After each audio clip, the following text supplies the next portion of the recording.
sky. It's a bird. It's a plane. It's Superman. This is Dan Jurgen. This is Jason J. Lewis, the voice of Superman on Justice League Action. This is Mark Wade, writer of Superman Birthright. And you're listening to the Krypton Report.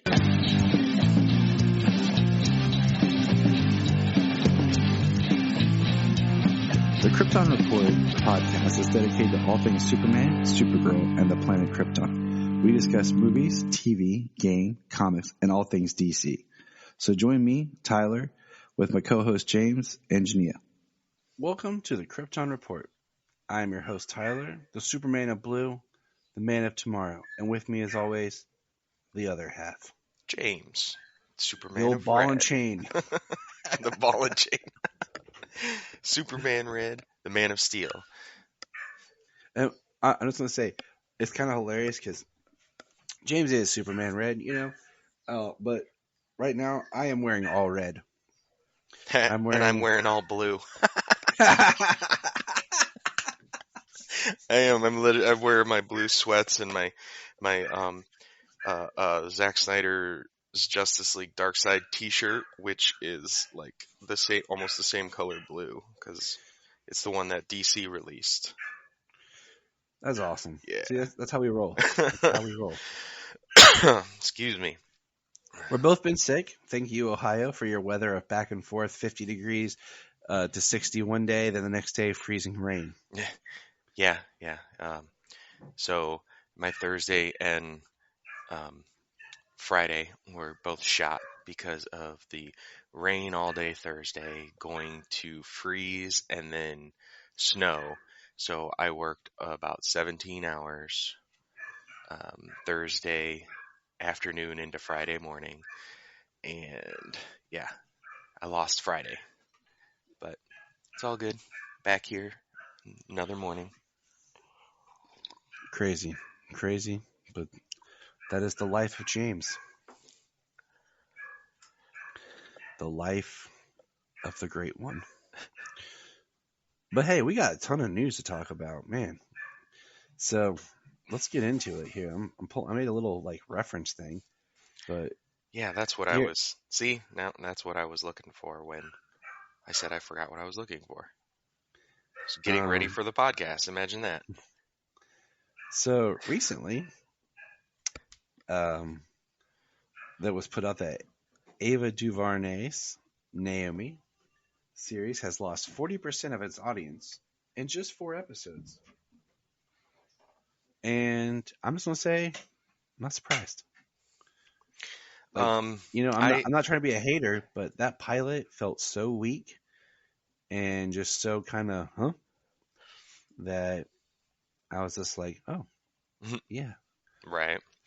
I mean, it does have that, but is that just for the live numbers, or is that streaming? Because the CW has always looked beyond those numbers to their own numbers, not just the live. It's not nearly as vital to them. I'm not sure, but I know that usually when they report their metrics and stuff, it's usually overall like rounded of just how they measure their viewership, because CW never, like you said, seems super concerned about live. Oh yeah, their live numbers are only a couple of million, you know. Because and even for Legends, which still is, you know, has been renewed, they've gotten like, I think they've reported like, oh man, either very, very low 1 million mark or even in the upper hundreds of thousands, and still renewing Legends. Yeah, I mean, their business model is interesting because it seems so much of it seems to be based on what do you call it? The way that they do everything with the after, the website and everything. Yeah, I think it has to do with the app and probably the deal that they had with Netflix had a big thing in it before. So yeah, But anyways, that, like I said, that doesn't surprise me. I'm not trying to be negative. It did not feel like it had strength to it, and I like to be proven wrong. I don't want to always feel like I'm like, ha, I'm right. I like to be proven wrong. So Oh yeah, we definitely want to see, good DC uh, interpretations, um, adaptions succeed. speaking of interpretations here, so spoiler for Titans season 4. Skip ahead a couple minutes if you haven't seen this, but we know that Brother Blood, Mother Mayhem, and Jinx have been cast and are coming in season 4. But this announcement makes sense based on characters in the show. But Lex Luthor is supposed to be appearing in season 4 of Titans. How do you feel about this, James? I mean, I'm super excited. It has to mean that Superboy is going to get a story arc this season, a primary at least at the beginning, because that's what it says he's going to be in. And Jeff Johns is a producer on Titans. It's one of his creations, so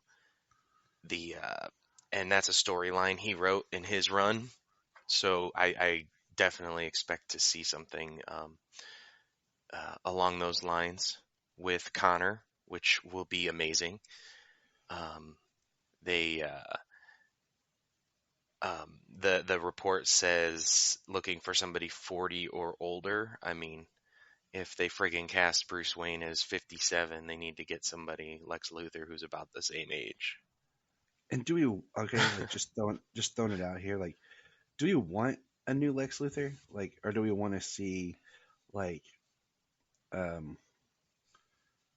Dude, if they brought John Cryer onto Titans as Lex Luthor, unlikely. And just let him play it. Give him let him play it darker. Yeah, let him play a little darker and serious, because we already know the tone of the show. Man, I could really see John Cryer's Lex Luthor just being, somebody who maybe is able to get his hands dirty but stay clean, and then just dark, murderous, conniving, Yeah, totally. I mean, I still struggle with, like, I'm not opposed to the different characters or whatever, but at the same time, like, I am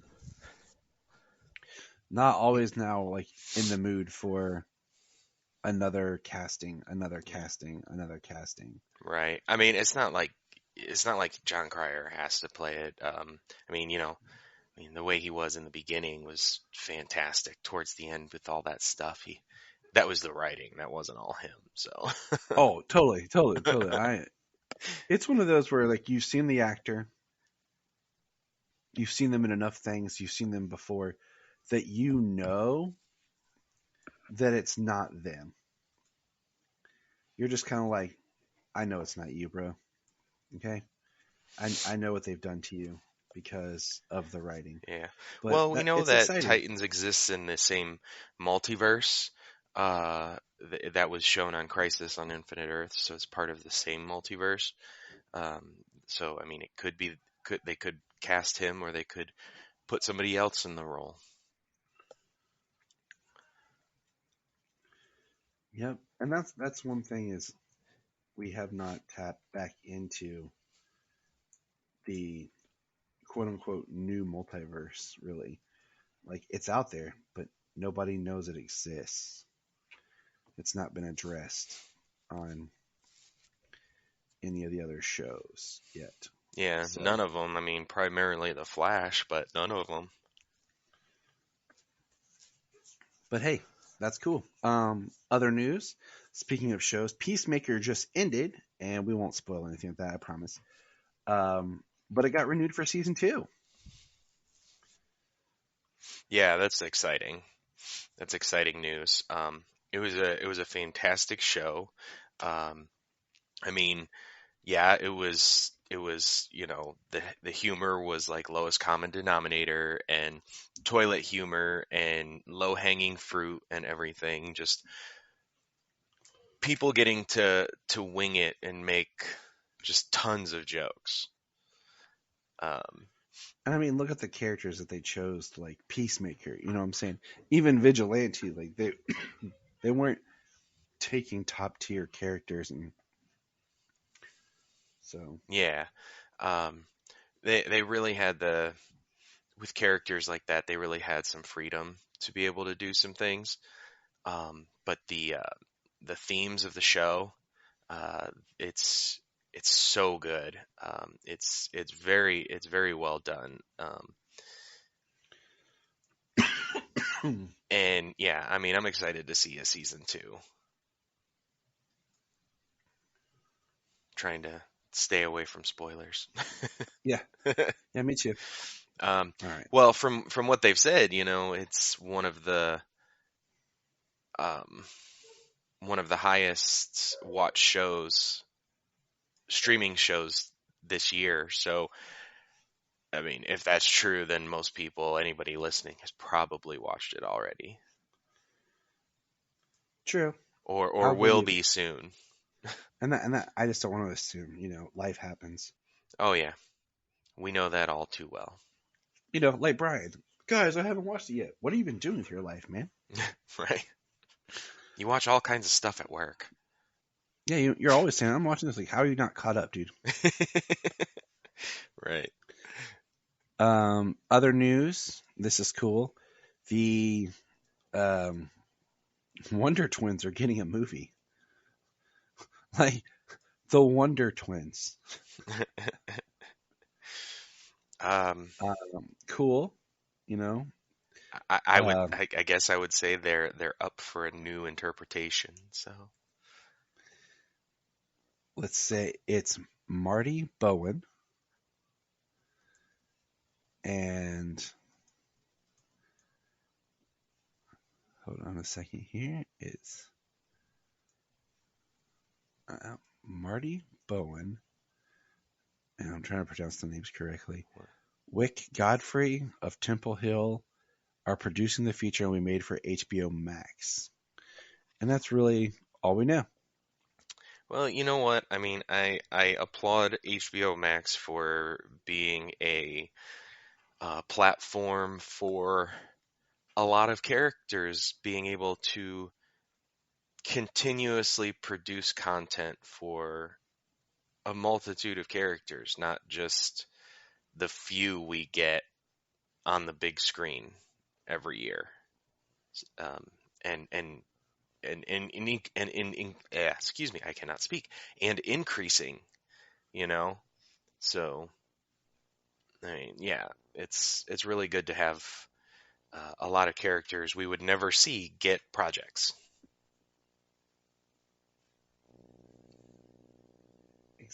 Exactly. And I mean, the last time we saw the Wonder Twins was when, James? To my recollection, Smallville. Yep. And I'm fairly certain season 10, correct? Yes. Yes. No, 9. Was it 9? I'm pretty sure it was 9 because I thought he had the black robes. Yeah, his Matrix look. I'm Neo. His Matrix look about 10 years after. I mean, yeah. So the next one is the one that I'm still not 100% sure on. Okay. So when this was announced, I feel like they've revamped it a little bit. But this whole Gotham Knights TV series that's being done by the creators of Batwoman, I'm sure when it was announced, it sounded like, and I remember the press, it was going to be less characters, like prominent characters. And we talked about, it'll probably be like Duke Thomas, Harper Row. But now it's saying that the characters they're looking at is Harper Row as Bluebird, who is in Scott Snyder's Batman, Stephanie Brown as Spoiler, possibly Cassandra Cain, which I thought would be a good one. And they want to do a Dick Grayson. And my thoughts is what like this takes place in like the future, like after Batman's being murdered or Bruce Wayne's dead. And all I can think is it's a whole new Earth. Like it's got to cut ties with everything and be its own thing. Because it doesn't make sense if it's It's on the same Earth as the primary CW universe. yeah, because one, they had Stephanie Brown already appeared on Batwoman. So they're going to recast a new Stephanie Brown. That doesn't make a whole lot of sense. We would get a new Dick Grayson. It's not Titans and then Dick Grayson. Unless they did like one episode where Dick Grayson shows up to set up the team and then has to leave. And it's, Brendan Thwaites is Dick Grayson. That'd be pretty cool, though. I mean, it would be, especially if you're using more obscure characters, like Harper Row. Like I said, Duke Thomas would be a great one. But we've already introduced these characters, and like I said, Stephanie Brown's been introduced on another Batman show, Batman yeah, family show. Yeah, like on the same network. So I don't know. Yeah, I don't know. I mean, the interesting thing I heard about this show is they are going to have like the children of primary villains in Gotham, and who are like being blamed for the murder of Batman, and that Dick Grayson knows they're innocent and they have to prove it or something. I mean, that's cool. That's I mean that's cool. Don't get me wrong. It's another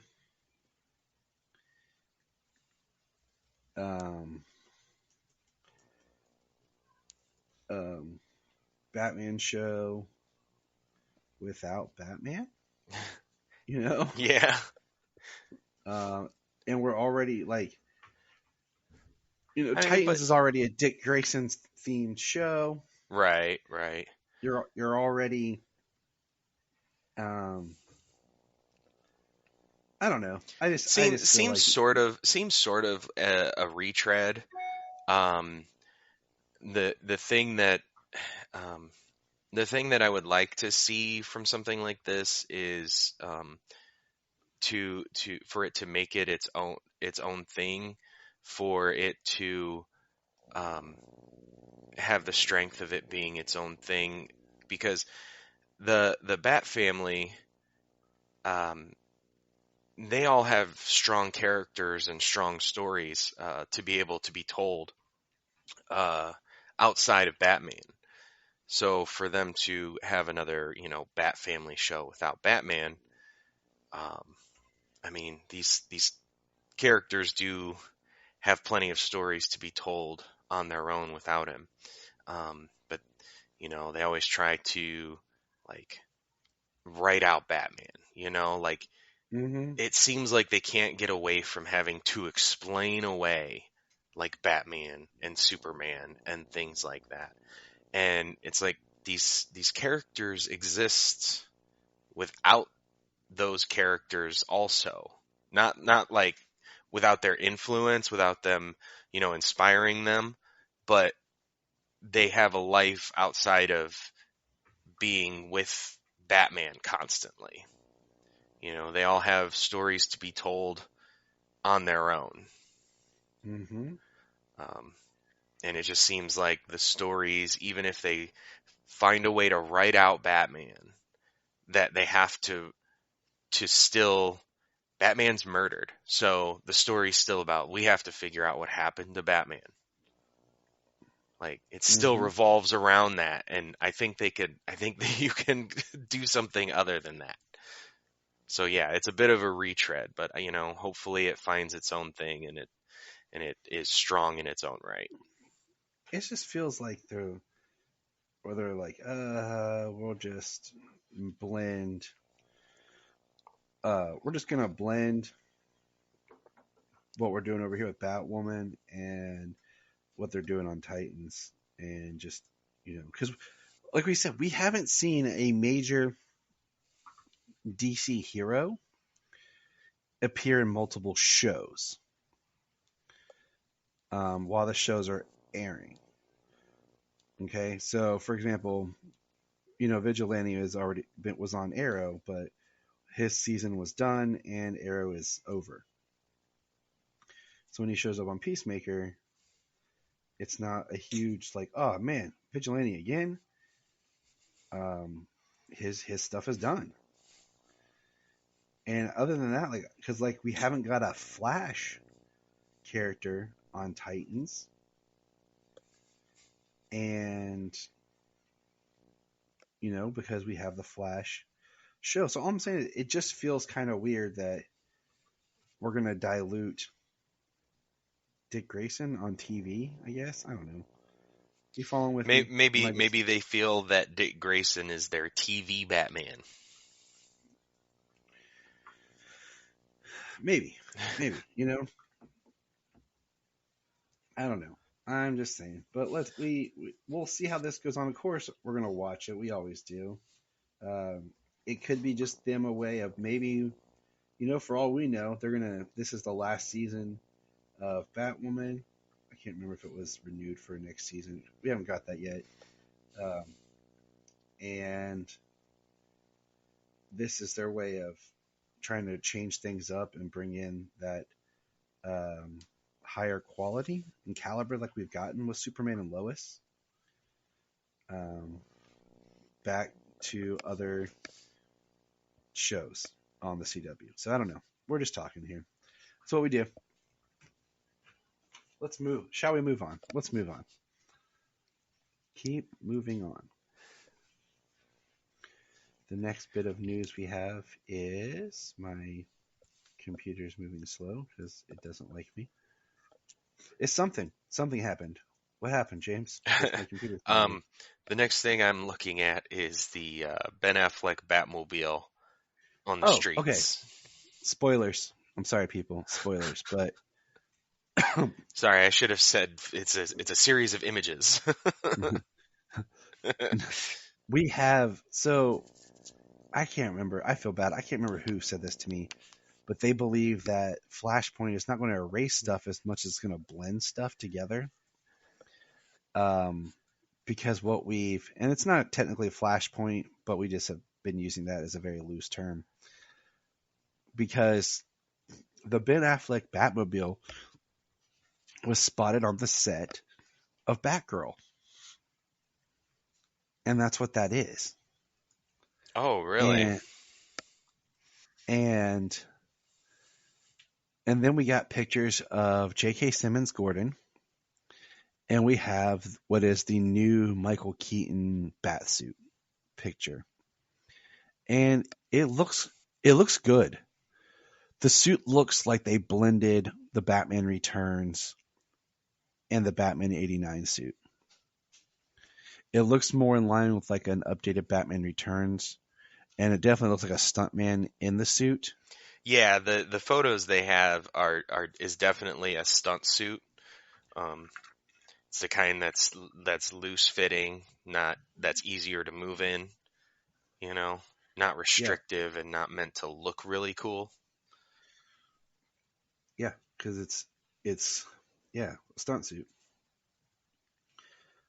And it looks awesome. It looks good. Like I said, it looks like the same belt, but the belt has been painted black. And the symbol looks good and the cowl looks great. And I'm wondering if this is the same suit that they used for the Flash. But it's interesting that the Flash has been done and over with for how long, and we've not actually seen a good picture.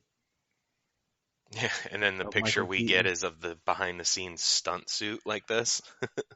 on Batgirl, you know what I'm saying? Yeah. But it's whatever. I don't care. I mean, it looks awesome. an image is one thing, to show an image. I know that they're focusing on the one Batman right now, which is fine. They should be. But they know people are looking, so an image other than this. And then the next thing they've got coming is Black Adam. Mm-hmm. So like the next thing pushing marketing wise is going to be that, and that's going to be coming up. So I mean, we're not even going to see an official trailer or anything for the Flash. It doesn't come out till November, right? So we're not even going to see anything till after May, if not later. Yep. For the You Flash. are correct. So James it's just funny that these are the images they let go for a long time. It's just like when the whole Sasha Supergirl leaked, and they never released like an official, like, this is what she looks like. So I don't know. Yep, like here's the suits that you get to see, the suit that contains the harness for her to be held up, this type, that type of stuff. Enjoy that stunt. Right. But, I mean, which so is fine. I want to see what it's going to. I know that there's behind the scenes. You know what I mean? That's something we understand. Is there's behind the scenes that it takes certain things to make these movies, and the costumes aren't always. They have multiple costumes for different things, and we know. But I want to see the finished product when it's time to see the finished product. Mm-hmm. I like to see these behind the scenes things typically when I'm watching the behind the scenes things, when I'm watching special features. True. So what he's saying, people, is, Tyler, don't show me this stuff, or I'll punch you. I'm gonna see it either way. That's it's just a preference. That's basically what Brian tells me. Tyler, I'll punch you in the face. I'm like, all right, man, why are you on the internet? But anyways, we digress. So about that Batgirl show. No, I'm just playing. So DC released a sizzle trailer that got us all super hyped. And how did you feel about this? First of all, just seeing this, were you surprised, flabbergasted, not sure how it happened? So Dwayne Johnson is who I saw post something saying that tomorrow they're going to show 60 seconds of something. So it seemed like Black Adam, which was exciting to think about. And then they came out with this Worlds of DC or Heroes of DC trailer. Now I can't remember the title. And yeah, it was a sizzle trailer for the upcoming 4 big theatrical movies this year: the Batman, Black Adam, the Flash, and Aquaman. I mean, it got me excited. The movie I'm most excited to see this year is Black Adam. So I was so excited to see so much snippets of footage and all the characters. Images of them. What's that? I said, yeah, because that's like the one that we've seen the least of. And it's a new property, all in all things considered. Like, it's still pretty just new. Well, yeah. And, oh, man, this is a 15-year passion project for Dwayne Johnson. It was announced that he was going to do a Black Adam movie in 2007. This was before the MCU existed.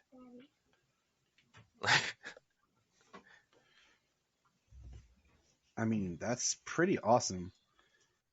So it just makes it so much more impactful that he's put a lot into it, and hopefully that means that he's gotten everybody um, passionate about the project who's been involved. I mean, I was trying to, because I remember, Clearly, this is the standout for me. I'm sorry. I remembered like when it was announced, because it was announced pretty right around that same time that we got that huge announcement back in 2014 of like, um, you know, Ezra Miller as the Flash, Ray Fisher as Cyborg, and that whole slate of DC movies that never came out. And then it was like right around that same time as when Dwayne Johnson as Black Adam was brought up, and then doing some more research, yeah, like he had been wanting to do it even longer than that. So the fact that here it is, it finally shot, that was, I think, the biggest thing was, the Rock is the Rock, right? And he's one of the most, I don't want to say prolific, but like big people in Hollywood. So for the fact of him to say, "Hey, I want to do this movie," and it had taken this long to get going, feels weird. Well, I don't think he was as prolific back in the day when he wanted to do it. Um, But I mean, but for even him like not in giving up on it, 2014, well, yeah, and in 2014, I think that's when they were. I think that's when they were like, well, he's been wanting to do this for this many years, and his star power's only grown, and now we have the DC universe in motion. Let's let's go for this. exactly. It's like, um, what do you call it? The Rock was, who? It was like liquid Viagra to your franchise. If your franchise was dying, you just brought The Rock into it. like, like we need. I mean, Fast and the Furious. They put him in GI Joe. Trying to think of what other um, franchises that suffer. We're just like, inject The Rock. Oh my god, that was hilarious. I was dying over here. Had to mute myself. But you know what I'm saying? Like, it was just like he was everywhere. Like, he would just show up, and he could never really get a franchise going, though, other than Jumanji. But even then, technically, his Jumanji is a sequel. So even then, it was hard for him to get a franchise moving for himself, you know. And now we have Black Adam. But so we saw the trailer, and in the trailer, we got some great shots. We see an image of Black Adam in the foreground and Hawkman in the foreground. And I'm glad they didn't go and do like the pixie ears, that somehow Black Adam always gets drawn with. Yeah, how he's got the pointed ears. Yeah, I'm glad that they didn't do that. But honestly, with Dwayne Johnson's ears, you don't have to do that. Like, Yeah. like he doesn't have big ears; he has small ears, and I don't know. It's just it looks fine. I'm glad it doesn't stand out like he's wearing Vulcan ears or something. It's true. I never really understood the pointed ears, why they drew him like that. Because Shazam doesn't have them. No, he doesn't. So, and then we get another shot of it's like him with an axe to his throat, and it looks like it's in the flashback. There's a line about his son saved him for a better world. And then the best shot we get is of the costume is like zoomed out. We see his shoulders, his symbol, his gauntlets, and everything. We get an awesome shot of Hawkman. Yeah, the way the wings came out, like he just doesn't have these giant wings, but they came out and they don't look like ridiculous or metallic like the Thanagarian on Naomi. Yeah, his is very, that reminds me of Archangel from X-Men. Yeah. One version of the 4 different live action versions we got. Um, and he has a lot of red in his suit for Hawkman. So I thought that was interesting. Then we get Dr. Fate. The helmet on, the costume, and it looks like a jet of some sort in the background. And then we see Pierce Brosnan as Kent Nelson holding the helmet. We have a picture of Atom Smasher. He looks cool. I mean, he's not like top tier for me in Cyclone. I'm not freaking out like, yeah, the JSA with those characters. Yeah. I mean, they Awesome. look good. The characters look good. Atom Smasher's gigantic. The costume for Cyclone, I mean, looks cool. You know, I don't have any real frame of reference. Pierce Brosnan looks perfect as Kent Nelson, and then the quick image we got of the Dr. Fate suit is just amazing looking.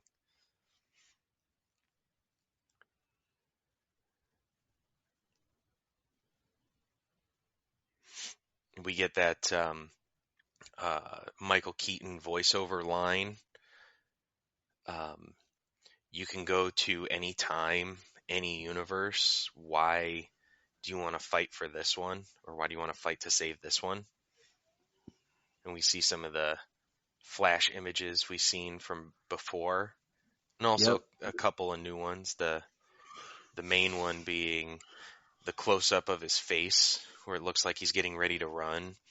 And the yellow lenses come down. Yeah. So we actually get like the Flash with the yellow eyes, which we've seen so many times in the comics, which is really cool.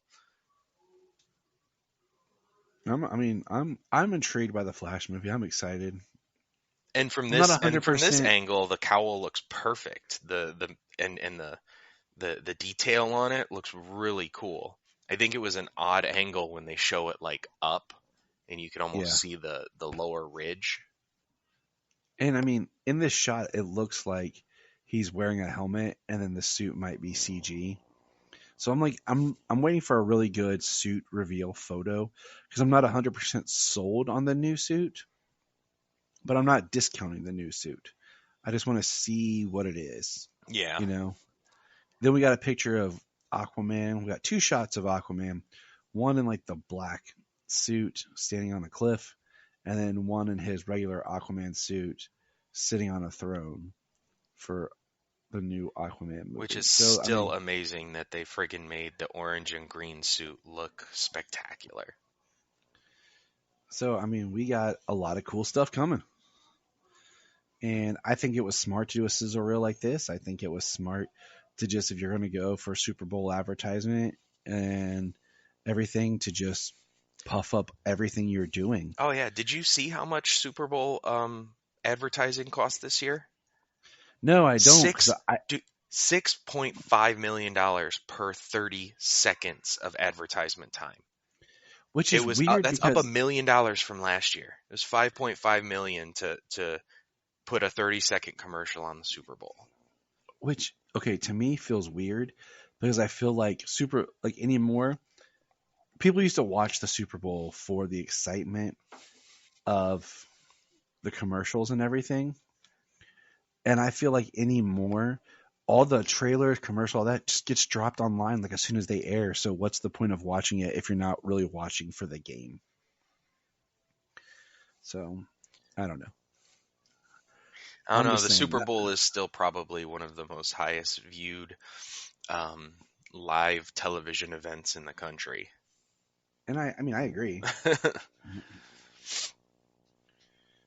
all right. So we got a ton of comics to go over. We're going to try to catch up and do as much as we can. We've just been behind. We're already 40 minutes just talking about news.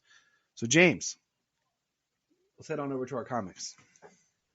Comics. What do you want to start with? I don't know. You pull one out. I got to huge stack here.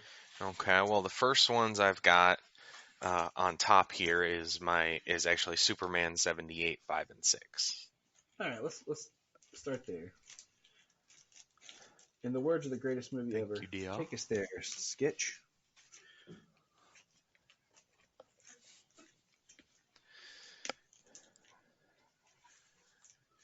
So Superman 5 and 6. What we got?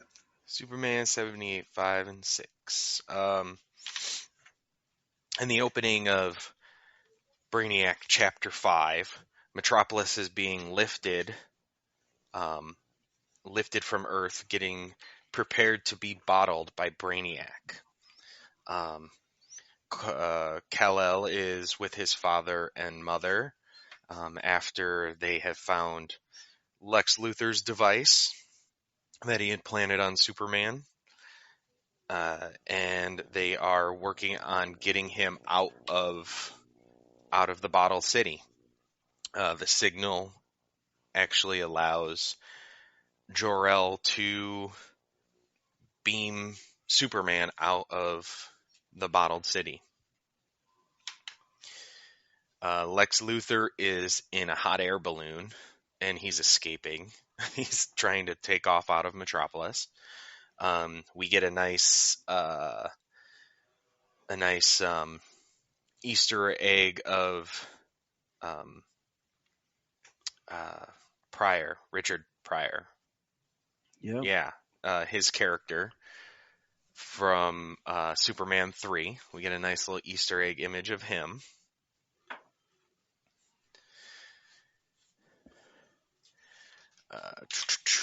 Superman is being beamed out. Nice little thing where he's going through pain and he says, "No, I can do this. Keep going." Very Superman thing to do. Right. He's out of the bottled city and he is confronting Brainiac.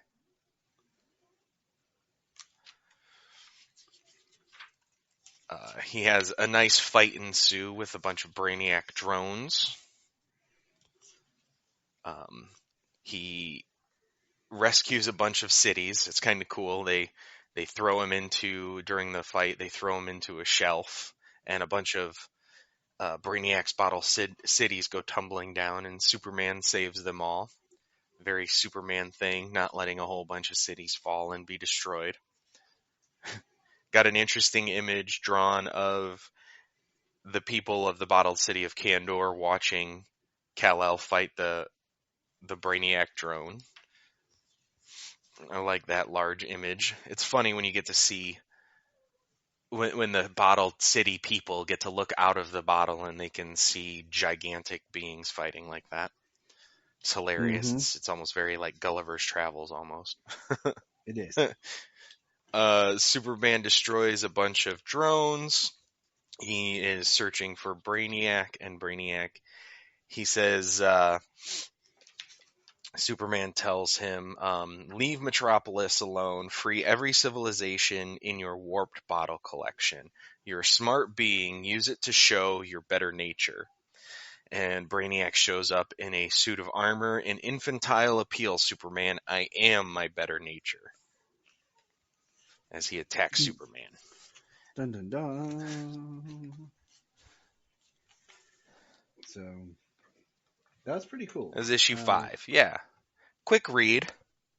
It is a lot, not very much dialogue, more of an action-based issue. You know, there was a lot of action going on in issue 6 also. So let's jump on over. Yeah. Inside Brainiac's skull ship, Superman and Brainiac are fighting. Brainiac in his armor. Brainiac appealing to Superman. Krypton caused its own destruction. Humanity is going to cause its own destruction. The only way for Brainiac to save them is to bottle them. And Superman says, I think, the same thing that we've seen or said before, you know, you're controlling them, you're freezing them, they can't continue to create and invent and learn by what he's doing.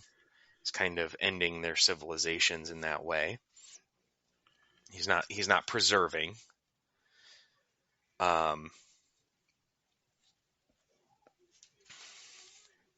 The Superman destroys the suit. Brainiac has told him that he's perfect, that he can transfer his consciousness into different bodies, that he's replicated his consciousness in computer form and in data.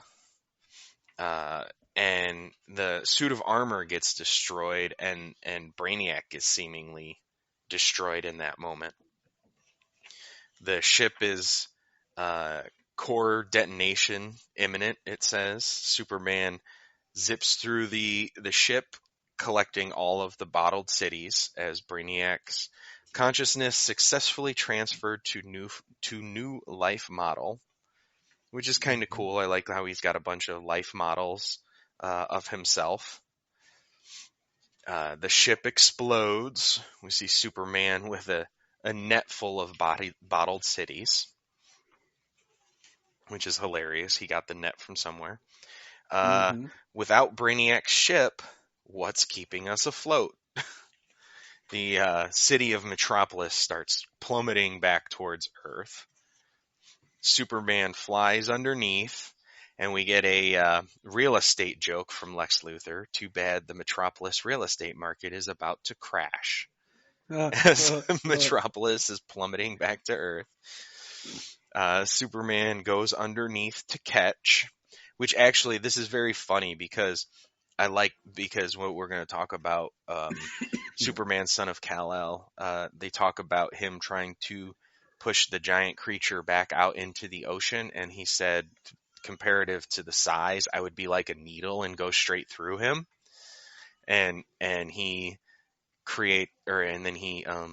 takes a large chunk of land mass and uses it to push the creature. So I just had that thought of Superman grabbing the city like this and just his one point going through it. It makes sense. Yeah, right. On the next page, did you catch the cameo at the bottom? Yeah, the Richard Donner Goonies cameo. Yeah. Yes. Yeah, I got Mouth, Mikey, Chunk, and what's the name of the kid, the inventor kid? I don't remember. Damn it. I don't think it's I haven't Data. watched that movie. It just doesn't sound right. I haven't watched that movie in so long. I don't remember. Yeah.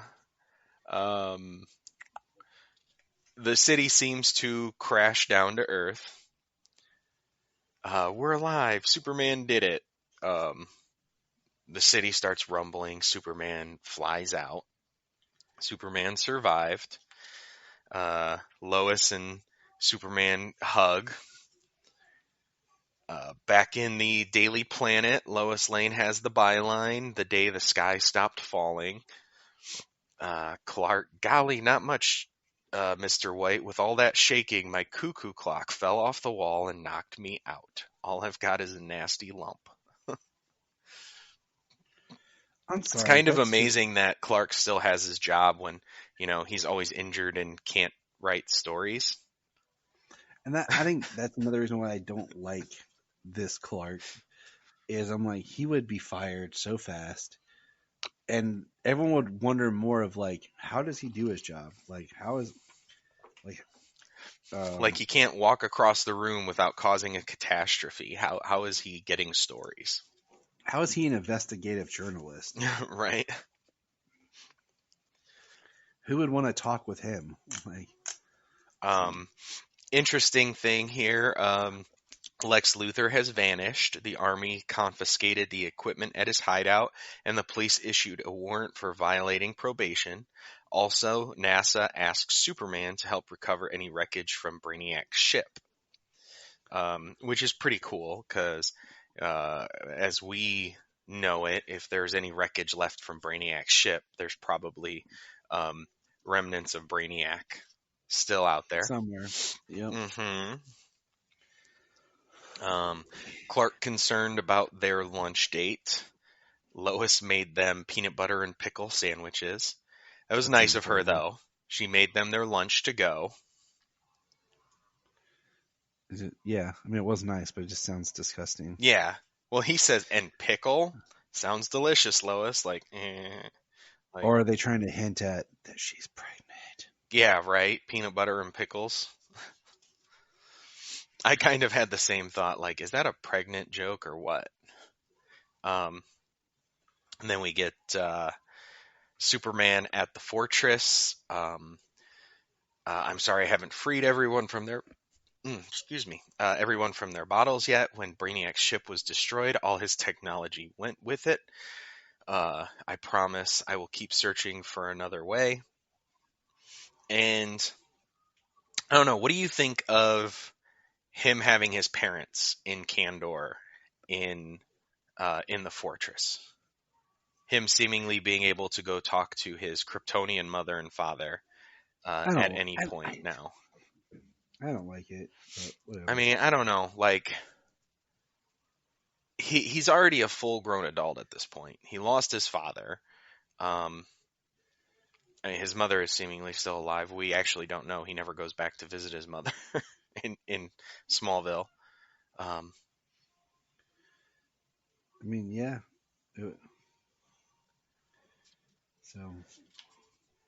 So I don't know. Man, it's not blasphemous that they didn't die, that they're stuck in the bottle because they can never get out of the bottle. That's one thing that is most common, is this technology was only possessed by Brainiac and Brainiac alone, and he's never been able to find a way to free Kandor in that way. Yeah. So I don't know. I mean, I like it when both the Kents are alive, when he's grown up. We've got Superman currently with both of his parents alive. And last time we saw them both alive, their home was destroyed in Superman Son of Kal-El. So I don't know. Yeah, I'm with you. I don't know. I guess I'm kind of indifferent to it. It's nice for Superman to have somebody. I just don't like the fact I feel like we witnessed their death. They weren't in Kandor. And then now you're telling me that they survived because they were in Kandor, and Brainiac bottled them right at the moment, like, of the explosion. Yeah, I guess. Yeah, that makes sense. So I'm just kind of like, it's not like Dr. Manhattan when he had his power. His powers work a little differently of how he got Superman. Right. Got Jor-El out at the exact moment. Yeah, which I guess it makes sense. If Brainiac's ship can survive the supernova of a star, because that's what happened when this version of Krypton was destroyed.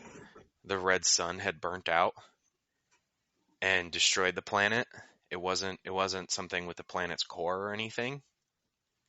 So, like, the supernova destroyed the solar system that Krypton resided in. Yep. But Brainiac's ship didn't. It was able to bottle Kandor at that moment and escape the supernova. No, I don't think that totally makes sense. No. So, I don't know. But that is Superman 78. That is the final issue. Yay. Yay, it's over, or just yay, we got a decent story out of it? I really liked it up until, like, they brought back Jor-El and Lara. Yeah, I honestly think it probably could have been his aunt and uncle. I think that works better. It's like that 1 degree off from your parents. They would have connected it to maybe Supergirl, the movie, maybe via, and not really involve anything from Supergirl, the movie, but maybe that's the problem. Maybe the aunt and uncle survived in Kandor. But then how did she like get in Argo City? exactly. That's what I'm I saying. don't Like know. Supergirl with the movie is so messed up that we can never figure that out. But I don't know. I just think it would have been interesting, or they created a new character. Just so that's my biggest issue. But people who worship at the altar of the Chris Superman, like here you go. He lives on, like that song in The Lion King 2. He lives in you. He lives in me. Like just sing that and read uh your Chris Superman here. But moving on, what's next, James? What comics we want to dive into next? Oh, let's see. Well, the World of Krypton. I haven't read number 3 yet. I think we'll hold off on those, and we'll just kind of do that as we're halfway through it. Let's just wait till it's done, and then we'll do a whole thing about it. Okay, we can do that. It is an interesting story, so yeah, and that's why I think it, and because it is a close story, it might be more interesting to just wait and do it when it's all done.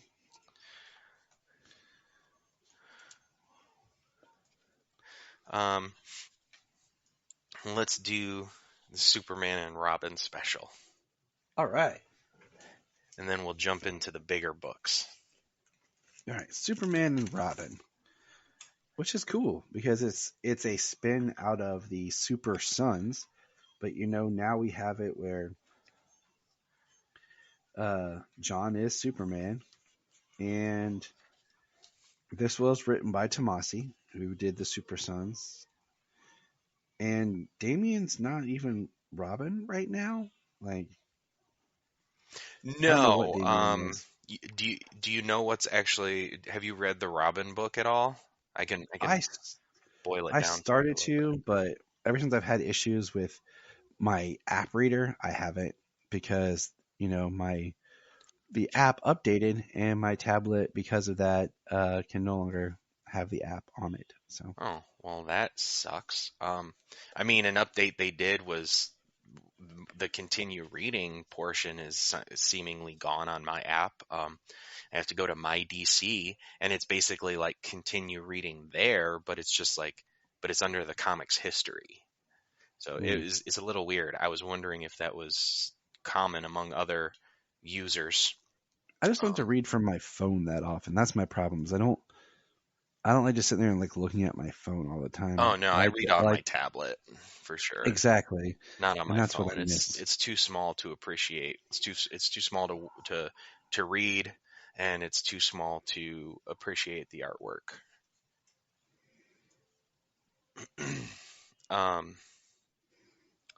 Yeah, this was I like this story.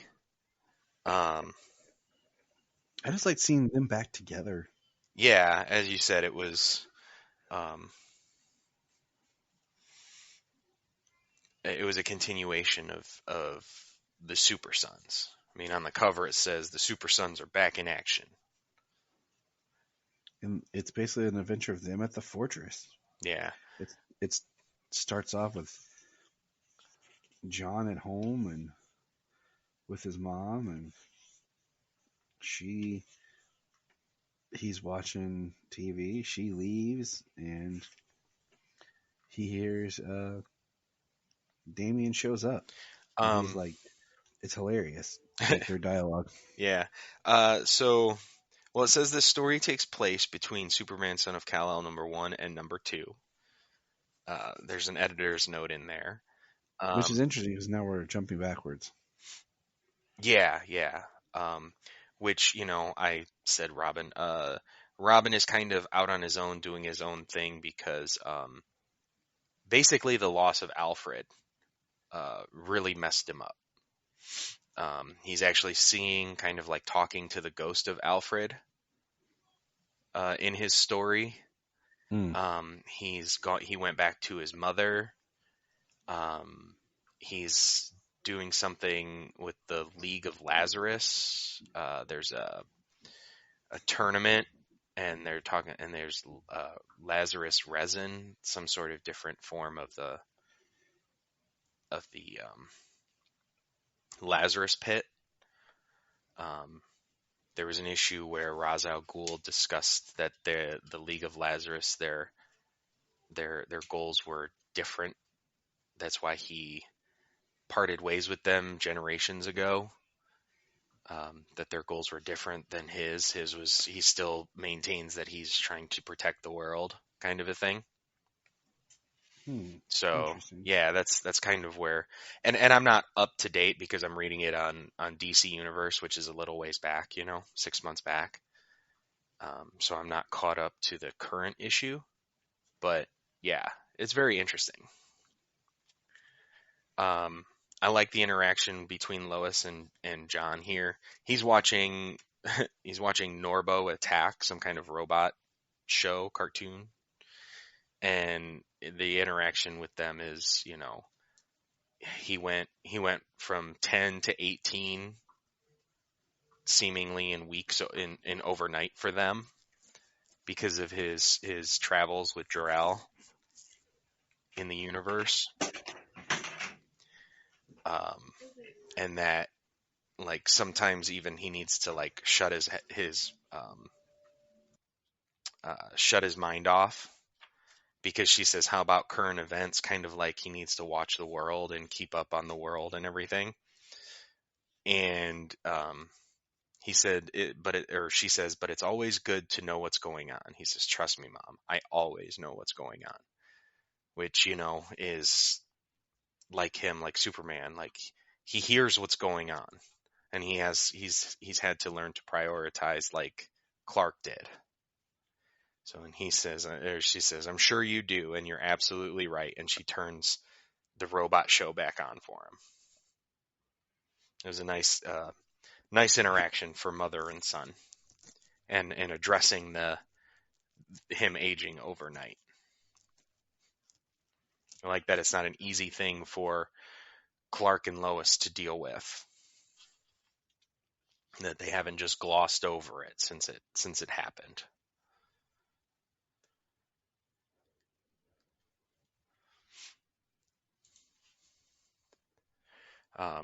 Then Damien shows up. I like how he actually sneaks up on him. Oh yeah, and he's like the only person that can do that to him. And he's like, "How did you do that?" Yeah.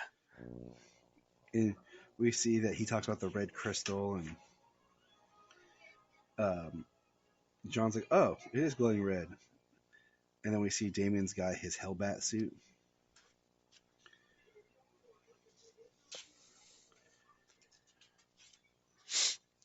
Yeah. Which didn't the last time we see this, Lois was in it? I think so. Yeah, I think Lois got in it and was fighting and helping Superman or something. Yeah, cool, huh? Yeah. The Hellbat suit is a pretty awesome mech suit. I like it. It's used very sparingly. It's not like anytime something big happens, let's throw on the Hellbat suit. Yeah. Like, he only uses it for transportation. They fly to the fortress to find some things smashed and some sort of cube.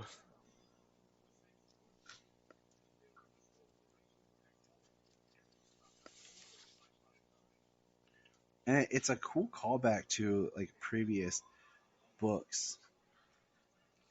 If you kept up with all the other, like you read the Super Sons, you read Tomasi's run on. I was getting mixed up. Did Tomasi write Superman or Action? He wrote Superman, didn't he? You know what? Give me 1 second. I have a few trades on my shelf. I'll actually tell you. I was getting mixed up during Rebirth, which ones he wrote compared to Jurgens. But it's a nice callback to them. Yes. It was Tomasi that wrote Superman. Jurgens wrote Action. Okay, yeah, there's callbacks in there. Yeah, I couldn't remember if it was Superman or Action myself, so. where they went back to Strange Island and they found the losers. Yeah, they found us. Yeah, but yeah, so it's a nice callback there. And, you know, we see that basically an animal has come out and it's free in the fortress, and they're trying to trank it and send it back, and hijinks pursue, and then basically other people get out who want to kill it, soldiers, and then John has his own kind of super mech suit, and Damien and John take all these soldiers, and the creature eventually we find out gave birth. And they try to send it back, and we get a the last page. You know what the last page says to me, James? What's that? I'm gonna end up getting another Superman title on my pull. Thank you, comic books. Right. Yeah, they fight a bunch of Nazis. Superboy here, or Superman. I said Superboy. Superman hears the pregnant heartbeat talking about how it reproduces asexually. Yeah, they rescue it, send it and its babies home, and yeah, John and Damien's respective adventures continue in their own books, but he's super sons.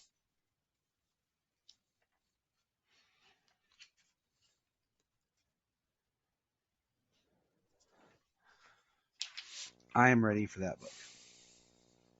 I'll read it because I really enjoy these two together. Yeah. Like I discussed with you when I read this when it came out, because this one's a couple weeks old for us. I like these two together because Damien can only act like a kid, even though they're superheroing. Damien can only ever act like a kid with John. He's always super serious and trying to one up everybody. But with John, they actually they banter. They act like children. They have fun together even while they're superheroing. It's the only time Damien ever gets to act like that. So it's really cool to see their dynamic together because it's unique for him. Yes, it is. And that's why I like them together, and I miss that in their stories. So, yeah, because he's not like that with Nightwing, who he considers a brother. You know, he can't even be like that with Nightwing because he's still got to be better than him. Yeah, that's a whole nother issue. That's just Damien's own problems, his own what he needs to speak with Leslie Tompkins about. He needs to speak with somebody. He needs help. All right, let's move on. We got new pick. Action, Son of Kal-El. Let's just keep it with John. So we'll do. Do you have the Son of Kal-El annual? Annual? No. Did that come out this week? I haven't gotten to pick up this week's books. It came out in 2021, I think. It's been a while. But basically, it's John. It's a cool read. I haven't read it in a while and I'll let you catch up with it. But it's John's first interaction with Lex Luthor and how Lex Luthor tries to talk to John and get John kind of on his side, like start on a new foot. Since John is now Superman, and it shows like the last time Clark saw Lex before he left, and how John eventually just tricks Luthor again. It was really cool, showing how Luthor is starting to underestimate John. It was a good read. But let's jump. Right here I got 5, 6, 7, 8. I'm not seeing that one. That's weird. So we're at Superman, Son of Kal. We need to do 6 and 7, right? 'Cause I haven't picked up 6, 8 7, and 8. 7 and 8. What are we on? yet. 6 and 7 because I haven't got to go pick up 8 yet. Yeah. Okay.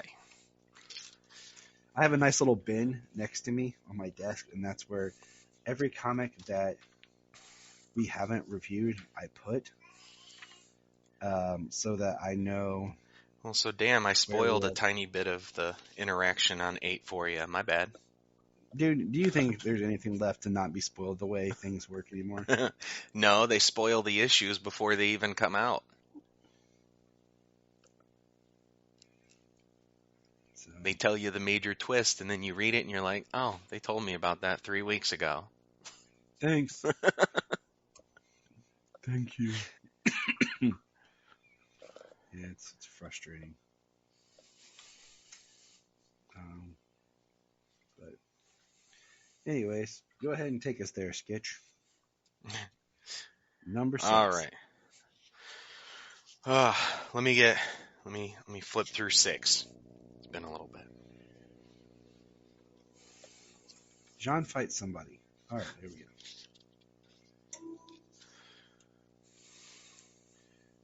James like, Tyler, there's more to it than just John fighting someone. Okay, James.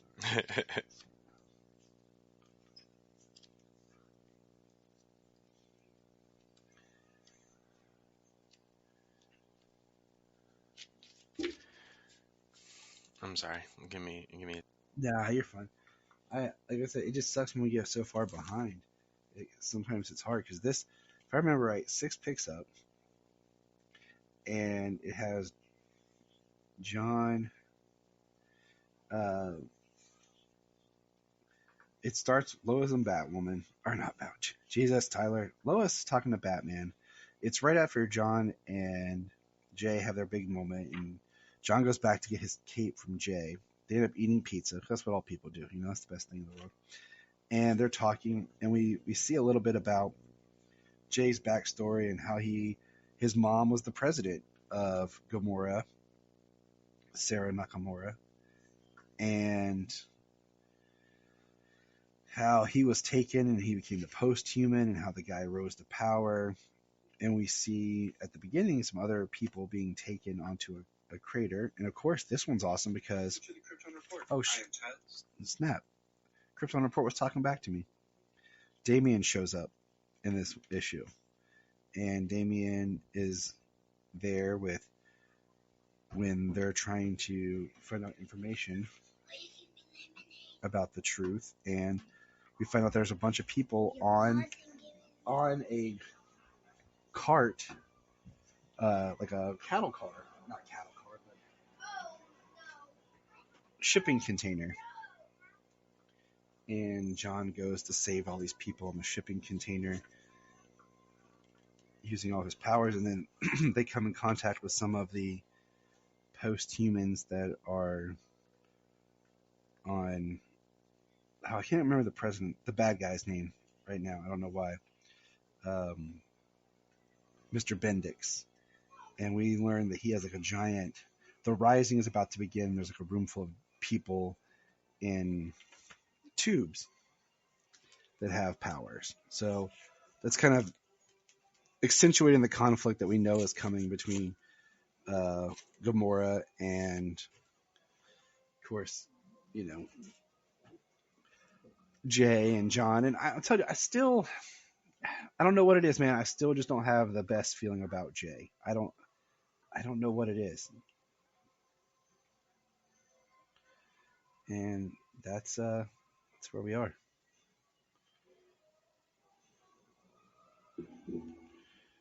And that's number 6.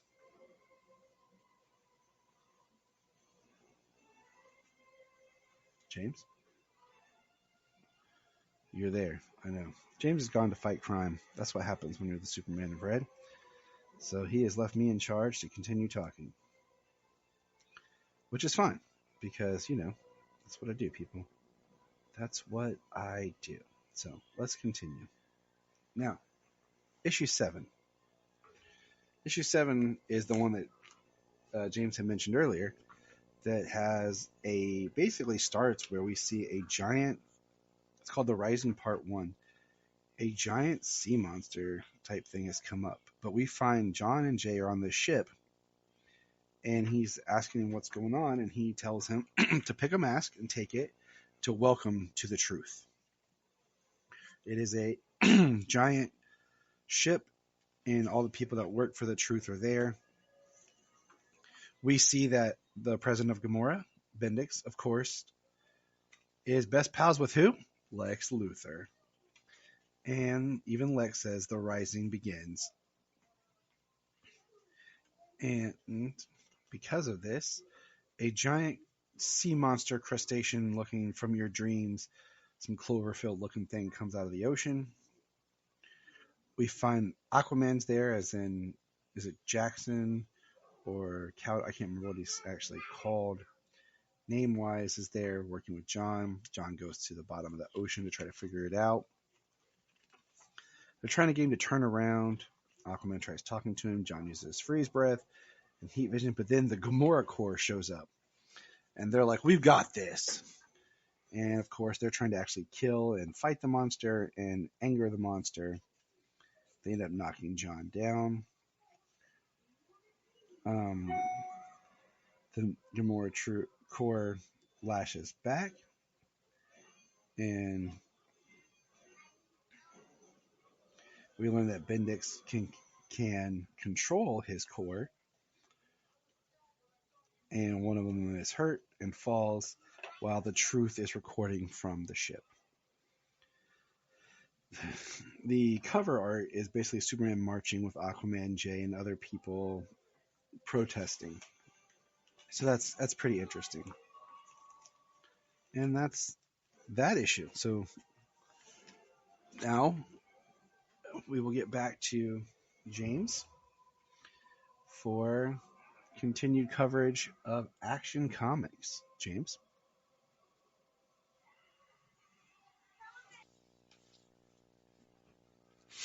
All right. So we're on to Action. We're doing 10, 38, and 39, correct? Let me just double check. I'm looking at mine. Yes, Oh, that's what I have. Okay, that's what I had. So it opens up with that, with what's that guy's name from? Is it Obsidian Black? Maybe. Looking guy. The ones we can't remember. What's that? The ones we can never remember. Yeah, one of Darkseid's. I can't remember the name of the group he called them. You mean Mongol? Man, I said Darkseid. Mongol, yes. Mongol had his champions. The guy with the blade on his arm, the infant, the mother, that magic chick, and then this guy. Maybe we should just go back to bed. Right? All right. Good night, everybody.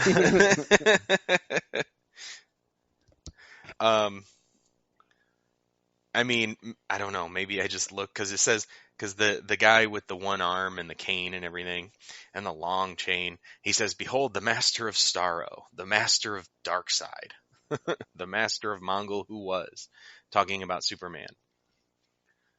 Mm-hmm.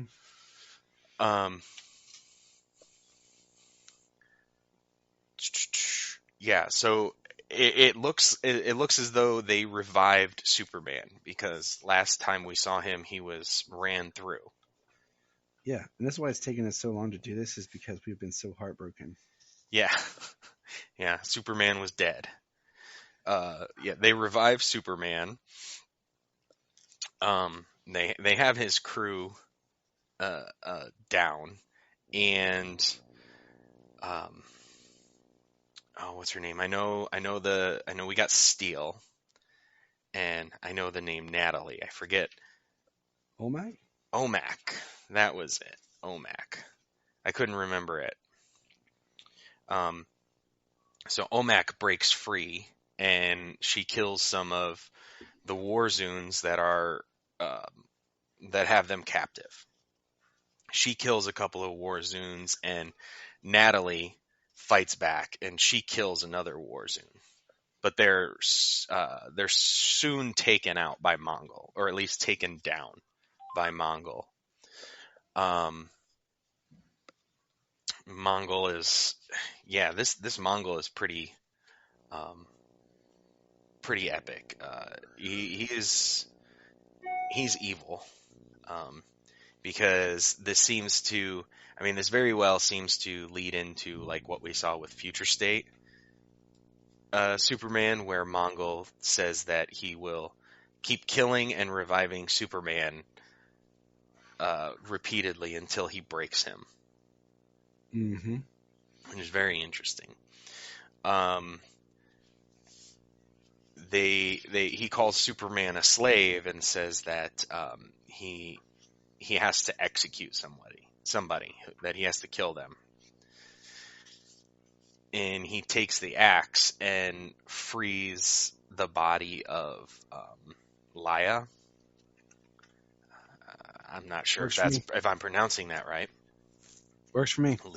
Laya, something like that. He uses it to free her dead body hanging, because they're just, it's horrible on this war world. Like they spike dead bodies, they hang dead bodies on display. It's a pretty dark place. And then as Superman's holding her and speaking to her, we see Mongol come up from behind with an axe, presumably killing him again. We get Omak and Natalie get their iron. They get their first links of iron. It's pretty heavy. Yeah, which is pretty crazy. Superman is beaten and thrown into the cells. And he's thrown into the Philosian's cells. So what's interesting, because the Philosians who came to Earth, they kind of like worship Superman. And these ones, they don't believe him to be Superman, or at least some don't. They fear him. They're angry at him.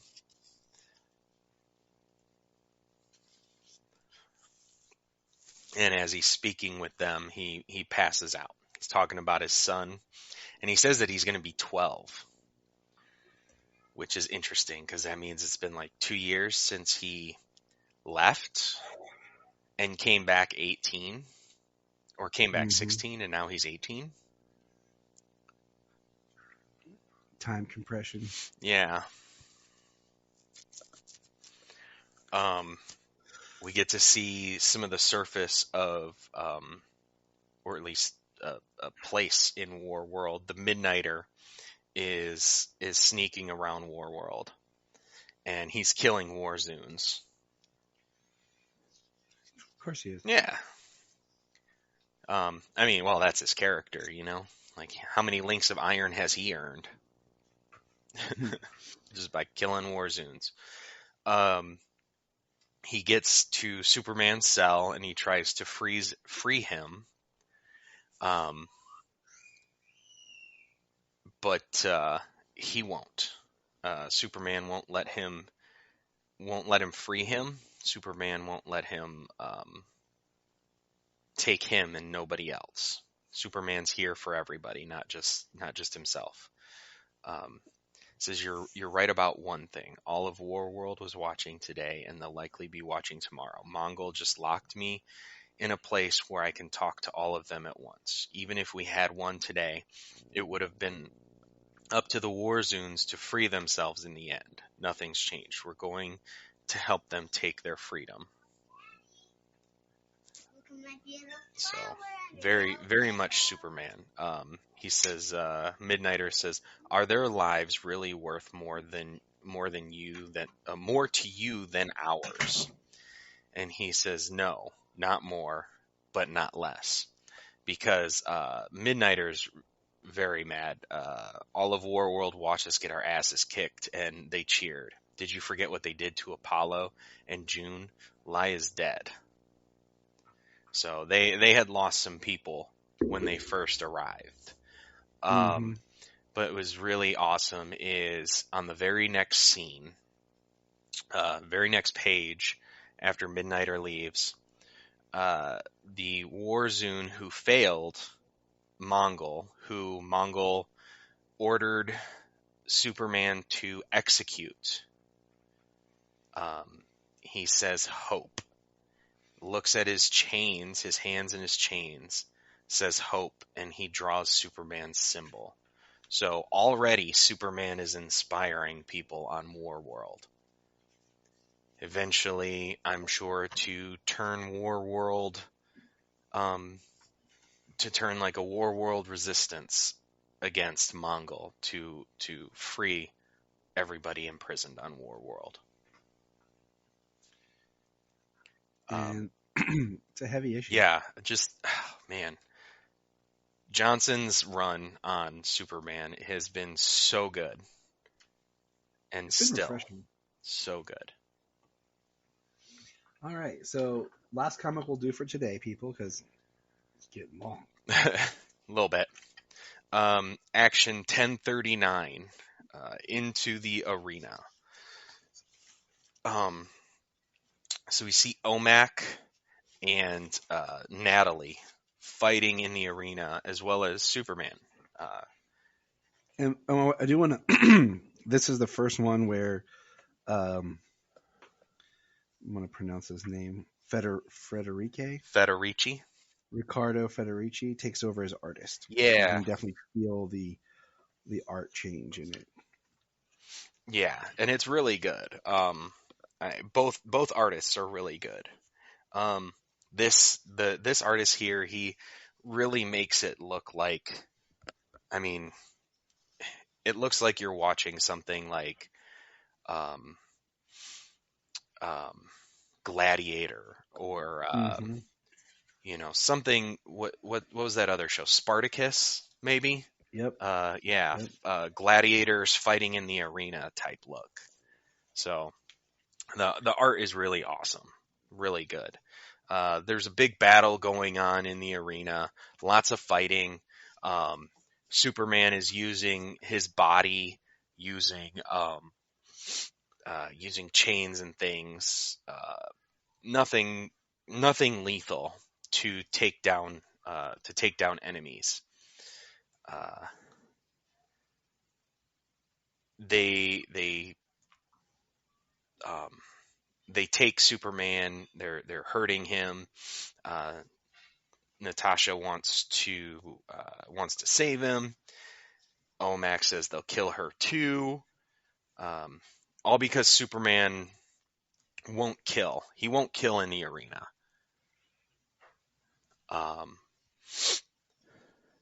Yep. That's Superman. Yeah, which is really, really good. He's fighting. Then we get what seems to be down in the forge. Looks like probably people getting some links added to their iron.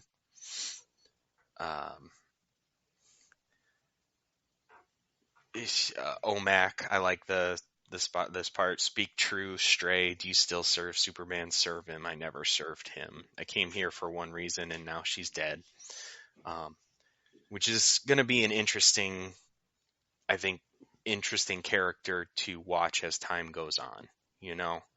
She's there, she's living, she's there for survival. That's her only goal now is survival. She came there for one reason. She's dead, and she's got nothing left to lose. So we'll see what turns they take with her character. Natasha's getting her links, and she wants to work for the smith. She wants to make armor. She needs armor for herself. Which is pretty cool. I like that. I'll tell the blood priest I'm short-handed, ask for my pick, pick of the pit of slaves. But I know not what they'll do. She wants to make a sword of armor for herself. So it's going to be kind of cool to see if she gets to, kind of work there. Mm-hmm. So that'll be interesting to see what's going on. Then we get Superman speaking with a Phalosian. I can't remember if they said his name before in the other issue or if it's because this guy looks similar to somebody we saw in the cells of the last issue. But I can't remember if they gave him a name or anything. Says this chain is my only legacy. Superman talks about Warworld, like what Jean told him about Warworld. He says, Jean once told me a story of how Warworld came to be. One he believed, but that I later learned was untrue. Years later, I heard a different story, that the Mongols built Warworld, a planet-sized weapon made of iron, carbon, steel, and every other metal known to them. I learned today that this is also a lie. The Mongols did build several Warworld imitations, but nothing remotely as large or as old as this one. The true Warworld is a tangle of ruined, ill-fitting structures built and repurposed and rebuilt by billions of hands of different species with different technologies, layer upon layer, going back thousands of years. And beneath all of that is a forgotten world of soil and stone, long ago ripped from its orbit and buried under miles of rusting machinery and artifice. I mean, that description of this original Warworld is pretty crazy. Mm-hmm. I mean, because it makes you think about the millennia that this Warworld has been taking slaves. Just how many hundreds of billions, trillions of people who have fought and died on this planet. They have a ceremony for like the orphaned beings of the planet. When the last of a species dies, they celebrate the life of that species. They mourn the loss of the species. And Superman says, but the strays mourn the loss and deeply, I think because they see their own future in it, which is like heartbreaking.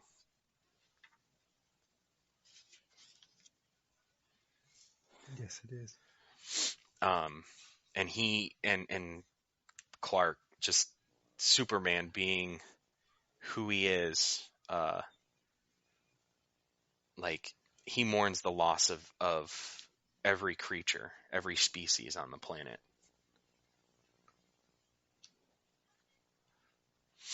It's very interesting. And then he sees some writing on the wall. There's writing on the walls down here identical to the writing on the Genesis fragment,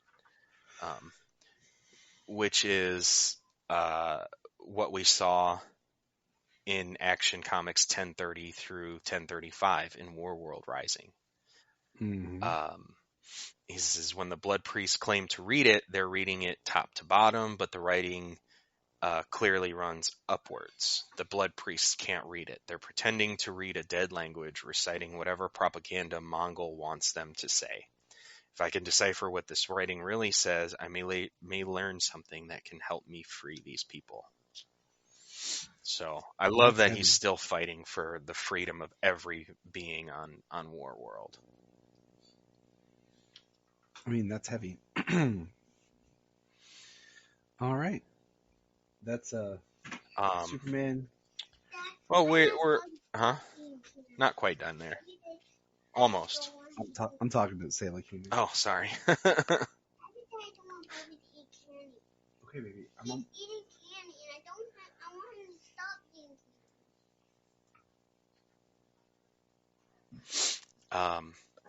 So what we get to see next is Natasha is an apprentice to the blacksmith.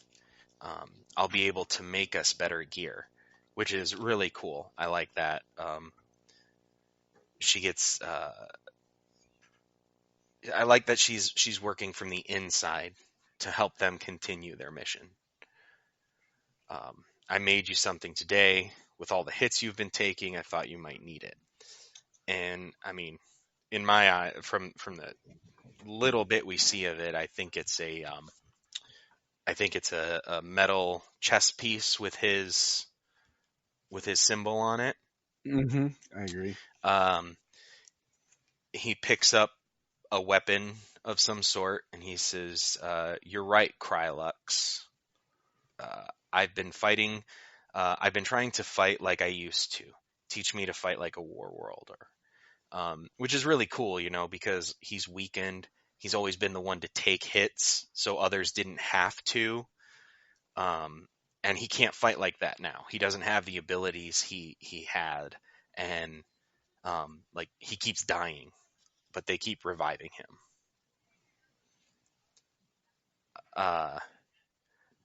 So then we get to see some more across the surface, some other Warzoons talking and in the rain, and they get shot, like bullets through the head. Midnighter's back. Nice, we killed them. Killed Warzoons. Some of these smaller creatures on the planet. He who holds the chains must never learn of this if our tribe is blamed. These dead bodies used to be the guys who enslaved you, killed your families, and ransacked your planet. You said you wanted to fight back. This is what it looks like. Put your big alien pants on and do your bleeping job. Interesting though is, it seemed that they had killed Apollo, but Midnighter found him. I know that, idiot. We can't break him out yet, but we will. Hear me, babe. Midnighter's going to get you out of here. So Apollo is alive. He's chained up. He looks like they're using him to power. Yeah, that's what I think. And like I told you before, like Apollo's power, how does that work with Superman? Because in one way, I feel like he would be able to help power Superman. That's what I think. That's what I think's going to happen. I think that when the time comes, I think that's why Apollo was chosen. And I think why Midnighter was chosen. Midnighter is the type of person who can do what he's doing. He can hide in the shadows and not be caught.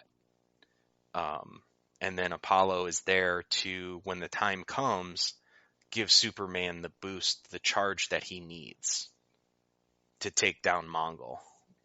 We didn't see any Manchester in this. So. Not in this issue, and we really only saw him in the last issue chained up. He was chained to a couple of posts. He was being held there.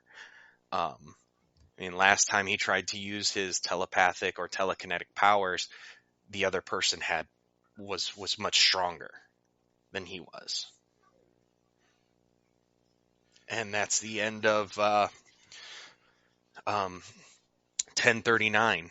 Next, the Unblooded Sword, which is going to be very interesting. I think that's going to tell us like Superman is fighting now, and he's fighting like a war worlder. He's not dying as much, and he's fighting and winning and inspiring more hope without killing people. Sounds good. That's just my prediction. All right. Well, we're going to bounce out of here because I think my kids are going to destroy each other or the house if we don't get out of here.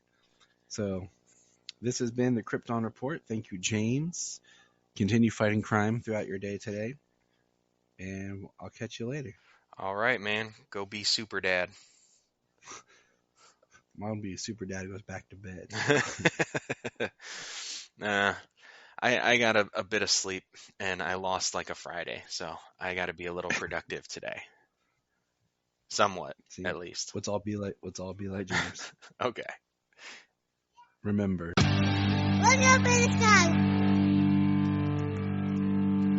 I want to invite you to check out the Krypton Report Patreon. For $1 a month, you can hear exclusive content. We have discussions on movies or other comics or stuff that's going on in pop culture. We have guest appearances, and we have plenty of fun times. We also have movie commentaries that we like to do. It's one of our favorite things to do. So check that out. It's just $1 a month. It's chump change, it just helps us keep the podcast going. We're not here to make, money off and get rich. It's just nice to have a little help, to pay the bills here. So $1 a month, come join us on our Patreon. Krypton Report, patreon.com. And if you want to have a good time, keep listening to the Krypton Report. If you're enjoying this podcast, here's some of our favorite podcasts to check out. Digging for Kryptonite, The Aspiring Kryptonian, Superman the Animated Podcast, The Last Sons of Krypton, The Geek of Steel, the All-Star Superfan Podcast, It All Comes Back to Superman, and Superboy Legacy, Supergirl Radio, and of course, always hold on to Smallville. Check all those out, enjoy those supercasts, and remember, keep listening. The Krypton Report is a Tears production. We thank you for listening and enjoying, and please support us on our Patreon account, our TeePublic store, and check out our social media. Always remember to look up in the sky.